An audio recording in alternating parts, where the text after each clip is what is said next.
представи над 6000 до 7000 души, които са започнали някаква работа си по този начин или са придобили някакъв стаж.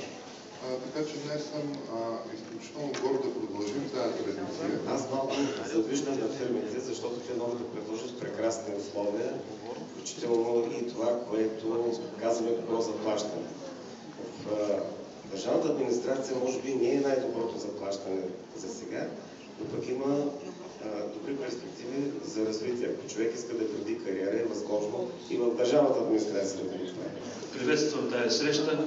Дано да има повече такива, тъй като нашата индустрия се нуждае от инженерите на Технически университет.